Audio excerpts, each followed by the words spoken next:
Malam ini dengan tema fikih perasaan saya pengen ngajak teman-teman mentadaburi satu kisah pendek di dalam Al-Quran, yaitu surat Yusuf surat 12 ayat 22.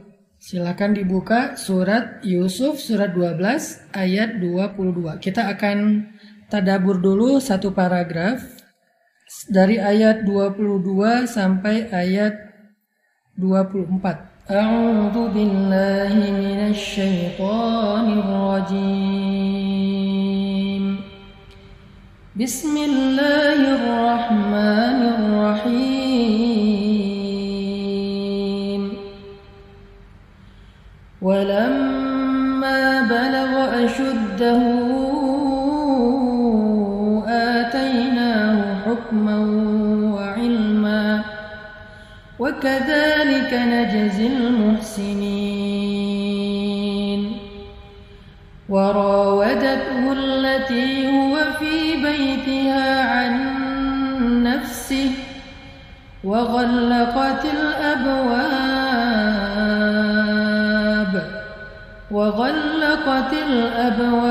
وقالت هيت لك قال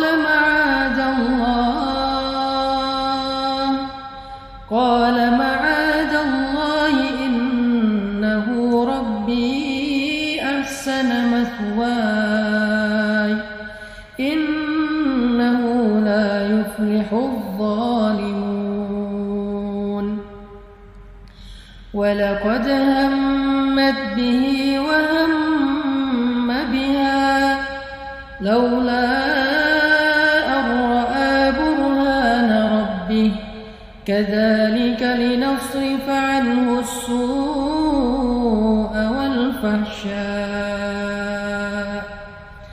كذلك لنصرف عنه السوء والفحشاء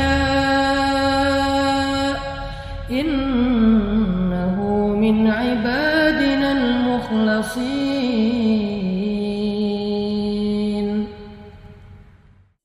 Dan ketika dia telah cukup dewasa, kami berikan kepadanya kekuasaan dan ilmu.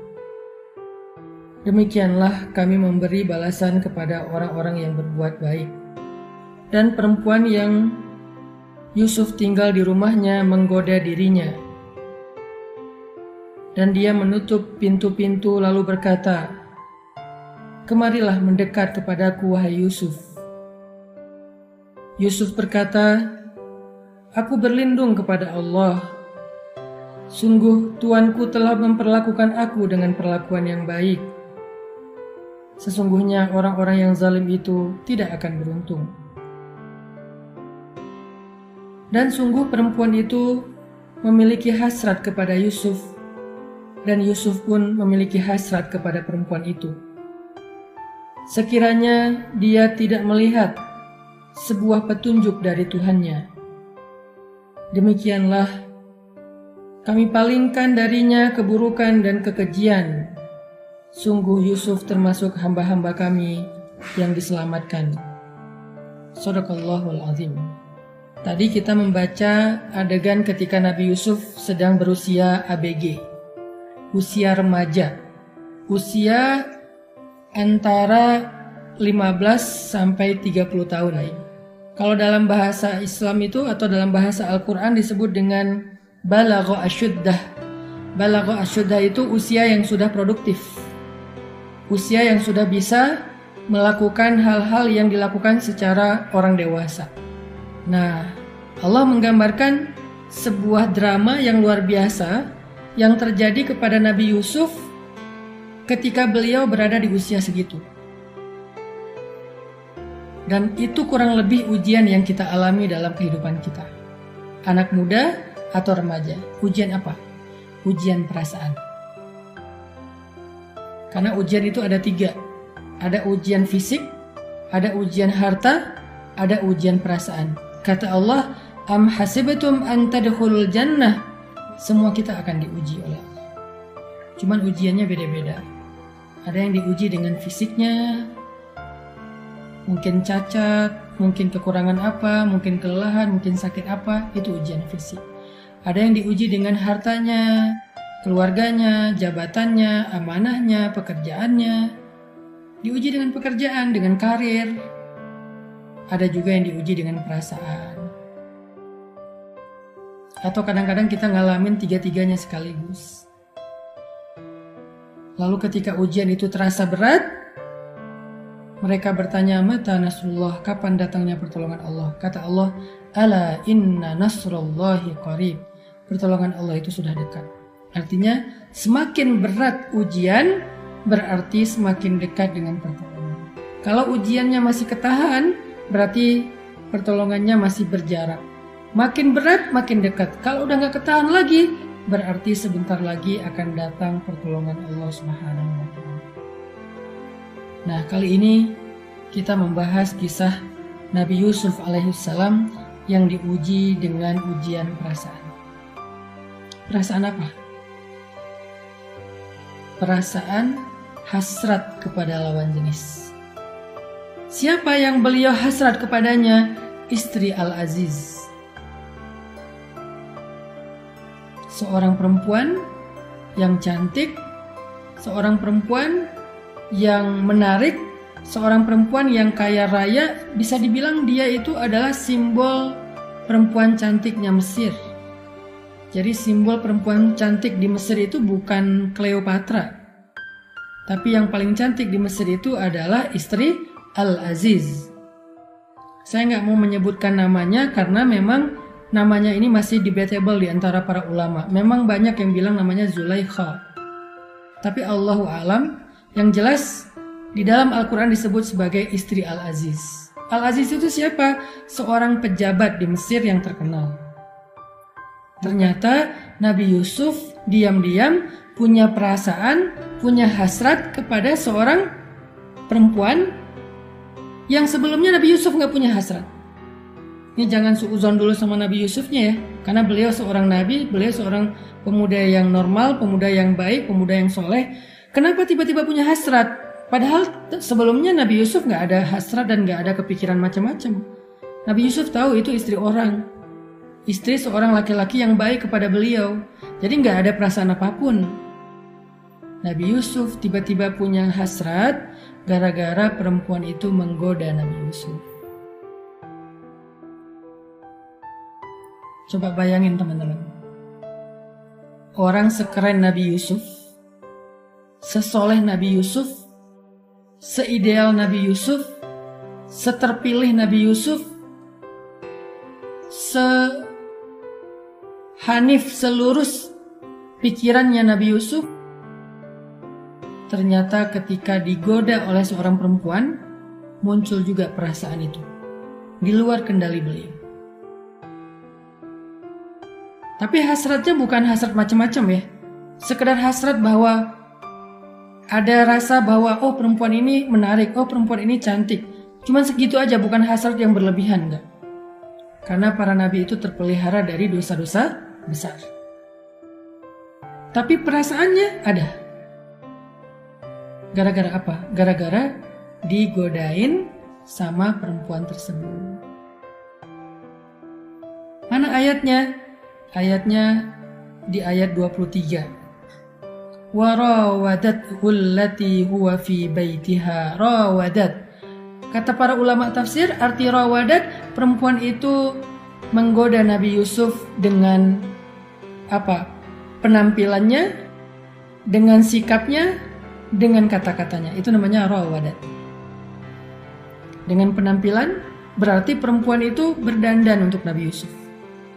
Jangankan kita, laki-laki yang lemah, laki-laki yang biasa aja, Nabi Yusuf juga ketika digituin, akhirnya Nabi Yusuf wahamma biha, ada rasa kepada perempuan tersebut. Ini bukan kata saya, tetapi kata Al-Quran di ayat 24. Walaqad hammat bihi wahamma biha. Perempuan itu berhasrat kepada Yusuf, Yusuf pun berhasrat kepada perempuan itu. Wahamma biha. Tapi bukan salah Nabi Yusuf. Karena perempuan ini menggoda Nabi Yusuf dengan kalimat warawadathu, menggoda dengan penampilan. Dandan, udah dandan yang menarik, pakai pakaian yang membuat Nabi Yusuf jadi terganggu. Pakaian apa yang dipakai oleh perempuan ini? Saya nggak perlu memperjelas, yang jelas dia memakai pakaian membuat laki-laki yang memandangnya jadi terganggu hatinya. Bayang ya? Jadi dalam hal ini perempuan tersebut, istri Al-Aziz, menggoda Nabi Yusuf dengan penampilannya. Kemudian yang kedua, menggoda dengan ucapannya. Kayak gimana ucapannya? Dia memanggil Nabi Yusuf alaihissalam dengan nada suara yang menggoda. Apa katanya di sini? Hai talak, hai talak. Kalimat hai talak itu kalimat menggoda. Hai cowok ganteng kalau bahasa sekarang. Hai talak itu juga bisa berarti wow keren banget sih, hai talak. Hai talak itu juga bisa berarti kamu cakep deh. Atau apapun lah bentuk-bentuk memuji, memancing dengan kata-kata yang membuat laki-laki itu jadi kayak ngerasa dipuji, ngerasa besar kepala, ngerasa kayak nyaman gitu dengan kata-katanya dan nada suaranya. Sehingga Allah berfirman, wala takhda'na bil qaul. Janganlah kalian melembut-lembutkan suara ketika berbicara, wahai perempuan. Kenapa? Karena bisa mengganggu laki-laki yang mendengarnya. Kalau dasarnya udah lembut ya udah nggak apa-apa. Yang penting jangan dibuat-buat. Tiga, dia menggoda Nabi Yusuf dengan sikapnya. Apa sikapnya di sini? Wa ghallaqatil abwab. Dia menutup pintu kamarnya. Dia manggil Yusuf ke kamarnya, lalu dia tutup pintu, lalu dia kunci dari dalam, kuncinya dia pegang. Ini namanya sikap. Perilaku. Bisa jadi kita menggoda tanpa kita sadari dengan perilaku kita. Apa perilakunya? Tingkah laku kita, cara jalan kita, cara senyum kita. Jangan berlebihan memberikan emotikon senyum. Apalagi kalau lawan jenis, jangan kirim emotikon senyum. Kalau mau ngirim emotikon, gini aja udah sedikit. Apalagi sampai foto, mungkin fotonya dengan acting yang berlebihan, misalnya ini atau little love atau big love atau apalah, jangan. Kenapa? Tadi tujuannya adalah menghindari fitnah. Kita pengen menghindari fitnah. Jadi 3 cara perempuan itu menggoda Nabi Yusuf. Itu pun Nabi Yusuf masih mengatakan, ma'adzallah, aku berlindung kepada Allah. Itu pun Nabi Yusuf masih mengatakan, ma'adzallah, aku berlindung kepada Allah. Sampai kemudian dia menarik Nabi Yusuf ke arahnya. Dia memegang Nabi Yusuf supaya lebih dekat kepada dia. Dan dalam kondisi seperti itu, kata Allah di ayat 24, walaqad hammat bihi wa hamma biha.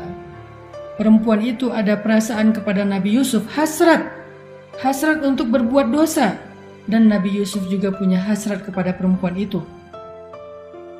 Bukan karena Nabi Yusuf laki-laki yang tercela, bukan, karena perempuan itu menggoda dengan cara yang luar biasa, dan memang perempuan itu cantik, menarik, dengan penampilannya yang luar biasa. Akhirnya Nabi Yusuf pun hamma biha, punya perasaan, punya hasrat punya keinginan kepada perempuan tersebut. Ini ayatnya. Sehingga dalam kondisi kayak gitu, Allah Subhanahu wa taala menyelamatkan Nabi Yusuf dengan apa? Laula an ra'a burhana rabbih. Allah tunjukkan burhan. Apa itu burhan? Para ulama menyampaikan banyak definisi dari burhan. Ada yang mengatakan burhan itu adalah semacam tiba-tiba muncul wajah Nabi Yakub alaihissalam di depan mata Yusuf. Jadi ketika Nabi Yusuf mulai tertarik kepada perempuan itu, hampir melemah karena digoda terus-terusan di dalam kamar itu oleh perempuan tersebut, sehingga Nabi Yusuf merasa udah melemah sedikit, udah mulai ada rasa ingin, maka Allah tampakkanlah wajah Nabi Yakub alaihissalam, ayahnya Yusuf. Tiba-tiba Nabi Yusuf melihat wajah Nabi Yakub dengan ekspresi sedih. Wajah Nabi Yakub dengan ekspresi kecewa. Wajah Nabi Yakub dengan ekspresi datar, marah, dalam diam. Sehingga Nabi Yusuf merasa bersalah. Nabi Yusuf sadar kalau beliau melakukan sesuatu yang membuat ayah beliau sedih dan kecewa. Itu definisi pertama dari burhan. Burhan di sini adalah al-wa'id fil ayat. Tiba-tiba Nabi Yusuf membayangkan tentang neraka. Tiba-tiba Nabi Yusuf membayangkan tentang kemarahan Allah. Tiba-tiba Nabi Yusuf membayangkan tentang ayat-ayat atau larangan-larangan Allah Subhanahu wa Ta'ala. Tiba-tiba Nabi Yusuf membayangkan tentang iqab, hukuman dari Allah Subhanahu wa Ta'ala. Lalu beliau sadar, itu juga burhan. Dan para ulama mengatakan semua definisi itu tidak ada pendapat yang paling kuat, sehingga kita tidak mengambil salah satunya, anggap aja semuanya adalah benar. Bisa jadi yang dilihat Nabi Yusuf wajah ayahnya yang sedih dan kecewa.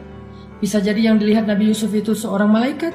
Bisa jadi yang dilihat Nabi Yusuf itu adalah sebuah gambaran dari hukuman dan azab Allah apabila beliau melakukan perbuatan dosa. Intinya itu adalah petunjuk dari Allah. Inilah yang membuat Nabi Yusuf selamat dari ujian perasaan dalam tema fikih perasaan. Apa pelajarannya buat kita? 1. Kalau kita pengen mengatur, pengen menjaga, pengen mengarahkan perasaan kita agar dia tidak salah, agar dia tidak melenceng, ingatlah orang yang kita cintai. Ketika seorang istri pengen menjaga perasaannya, ingatlah suaminya, dimanapun dia berada. Jangan ingat orang lain, jangan lupain pasangan kita. Suami kalau pengen menjaga perasaannya supaya nggak selingkuh, ingatlah istrinya di rumah. Apa yang diingat? Kebaikannya. Ingat kebaikan istri, kesetiaan istri, maka itu bisa jadi burhan, penolong kita. Itu bisa menjadi petunjuk kemana harusnya kita mengarahkan perasaan kita. Karena Nabi Yusuf alaihissalam belum punya pasangan, maka yang beliau ingat adalah orang yang paling beliau cintai, ayahnya. Sehingga perasaan cinta kepada ayahnya inilah menuntun perasaan beliau harus seperti apa. Gak mau ngecewain ayah. Bayangin wajah orang yang paling kita cintai. Itu yang pertama. Yang kedua, cobalah merasakan muraqabah, bahwa kita itu dilihat oleh Allah dan para malaikat. Yang kedua, itulah yang dirasakan oleh Nabi Yusuf, muraqabah. Dipandang oleh Allah, dibersamai oleh Allah, dan ditemani oleh malaikat. Sehingga Nabi Yusuf merasa malu, sadar, dan terhindar dari dosa. Yang ketiga, bekali diri kita dengan sebanyak mungkin ayat, hadis, nasihat tentang akibat-akibat dosa. Sehingga ketika kita mau melakukan sebuah dosa, apa yang tadi kita udah tahu tentang dampaknya, tentang ancamannya, tentang hukumannya, tiba-tiba terlintas di kepala kita, dan itu akan menuntun kita untuk menghindari dosa tersebut. Mau makan riba, kita ingat dosa-dosa riba sebesar apa. Mau berzina, kita ingat dosa zina itu seberat apa. Sehingga ini menjadi burhan, menolong kita, menjaga kita, melindungi kita, perisai kita untuk terhindar dari dosa-dosa karena ujian perasaan.